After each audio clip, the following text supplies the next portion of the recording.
এই রুবেল আর ফফি আমার গলার চেন টান দিয়ে নিয়ে গেছে, আর রুবেলা আমার মাকে পিস্তল ধরে আমাকে বের করছে বিল্ডিং থেকে। তারা আমাদের কাছে 20 লক্ষ টাকা চাঁদা দাবি করে, যা দিতে অস্বীকৃত ও জানালে তারা একজোট হয়ে মব তৈরি করে। আমাদের পিতা মরহুম হাজী আব্দুল মাহবুব, ঠিকানা 58 নম্বর ওয়ার্ড, বাকলিয়া মাজার গেট সংলগ্ন সাদেক শাহ আবাসিক ভবন, MS টাওয়ার। বিষয় চিহ্নিত সন্ত্রাস, ভূমিদস্যু, মাদক ব্যবসায়ী ও চাঁদাবাজিদের মব হামলায় প্রতিবাদ এবং জীবনের নিরাপত্তা চেয়ে সংবাদ সম্মেলন। আমার দুই ভাই মোহাম্মদ সেলিম ও মোহাম্মদ ফারুক বহু বছর ধরে বৈধভাবে MS টাওয়ারের মালিক।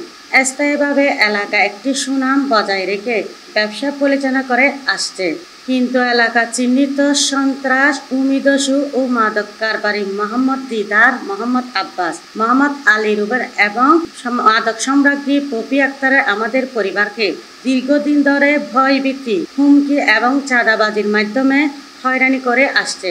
উল্লেখ্য, এদের সবাই মাদকাসক্ত ও ইয়াবা ব্যবসায়ের সঙ্গে সরাসরি জড়িত বলে আমরা দৃঢ়ভাবে অভিযোগ করছি।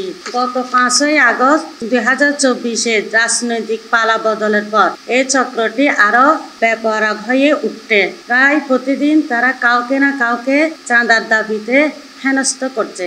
আমাদের ক্ষেত্রে তার ব্যতিক্রম হয়নি। তারা আমাদের কাছে 20 লক্ষ টাকা চাঁদা দাবি করে, যা দিতে অস্বীকৃত ও জানালে তারা একজোট হয়ে মব তৈরি করে। আমার দুই ভাই মোহাম্মদ সেলিম ও মোহাম্মদ ফারুকের মালিকানাধীন MS টাওয়ার বিভিন্ন শক্তিশালী অস্ত্র, বোমা ও ককটেল বিস্ফোরণ করে, ভয়াবহ হামলা চালায়, ব্যাপক ভাঙচুর করে এবং আমাদের ভাড়াটিয়াদের প্রাণনাশের হুমকি ও ভয় দেখিয়ে এলাকা ছাড়তে বাধ্য করে। মোহাম্মদ আলী রুবেল আমাকে ফিস্ততে ভয় লাগাছে, টাকা দিতে হবে, চাঁদা দিতে হবে, বলছে বেলটিন দখল করতে হবে। আমি আপনার জনগণ ও দেশবাসী সবার কাছে চাই যেন আমার ভাইদের, আমাদের পরিবারবর্গদেরকে নিরাপত্তা দেওয়া হোক, আমরা যেন নিরাপদে সুস্থভাবে বাঁচতে পারি।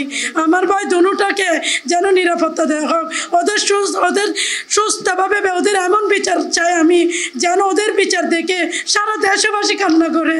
আমাদেরকে এত নির্যাতনে রাখছে, এগুলো আমি ভাষায় প্রকাশ করতে পারবো না।